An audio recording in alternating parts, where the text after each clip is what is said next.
Okay, we're Facebook Live. Can you come here for a second? I know, I'm like shaking as hell. I'm nervous as hell. I've never done anything like this. I wrote something down and I'm just gonna read it. I hope you guys can hear me. I'm scared as hell. Chuck doesn't know what's going on, but here we go. Let me catch breath. Okay, so I would like to start by saying how truly blessed I am to have all of you guys in my life.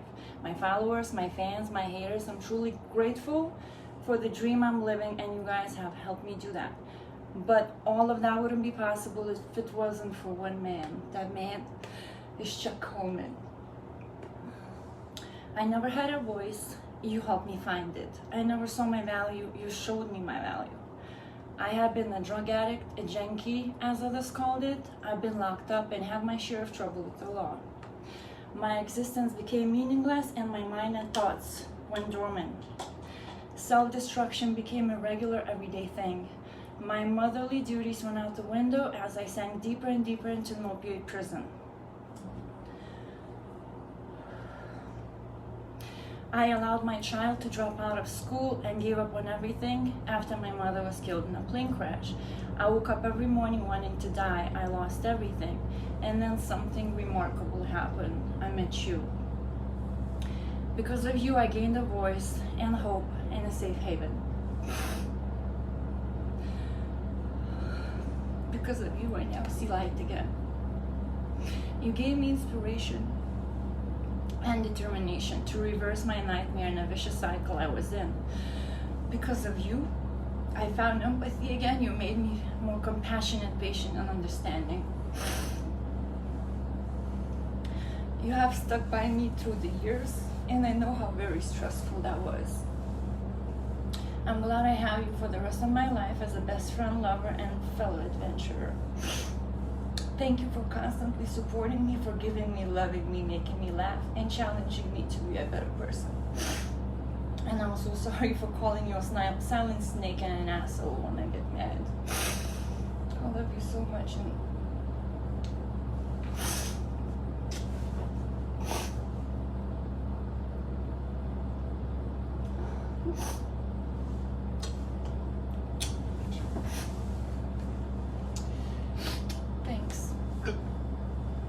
I had no idea that she was going to say this. This is 4 years ago when I met Vilma. She was a closed person, very closed, non-expressive, very demanding. She didn't want to give any emotions to others. She just wanted to take. She came into my life, and I have to say, she helped me as well. You know, I was living in a situation in Savannah, Georgia, where I lost all hope. Trying to build a business around women's emotions is a very difficult task. It's something that, you know, it was just very difficult, but something told me to continue. And when I was at my darkest moments in life, you know, I thought were dark. And then she walked into my life and I was like, what the hell is going on here? But when the dust settled, what I thought was something horrible became something very beautiful. And I don't know if, you know, I don't know how well you know us, but we hear the words quite often that we are a power couple. That, you know, we inspire people. And I think addiction, you know, whether it's substance or whatever the case may be, you know, I think we all look for the moments when people listen, when we are heard and respected.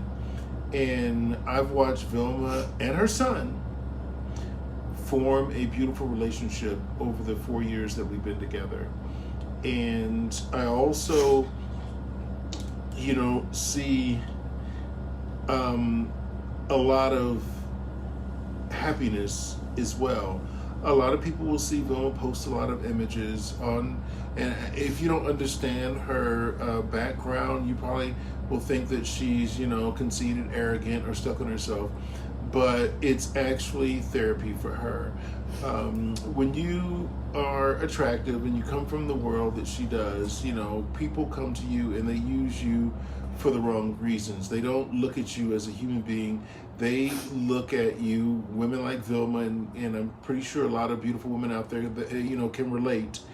They look at beautiful women as a notch in their belt, to use something. And you live a life of fear. You pull up this false representative of who you are because you're tired of getting hurt, and you try to protect yourself with this false character. But that false character brings about a situation to where people don't get to know you, and the person that's presenting that false character doesn't get to know themselves as well. So in the past 4 years, Vilma has started the process of getting to know who she is as a human being, and it's been fun, exciting.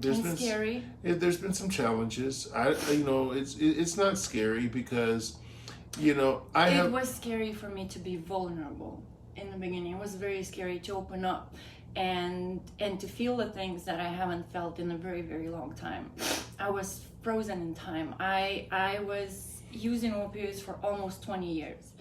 And saying that your mind stays at the time when you start using, and even if you quit using, you are aware when you start using. I started using at around 19, 20 years old, and I'm 41 now. I met Chuck when I was 37, so I used from almost 20 years old to 37, and my brain was fried.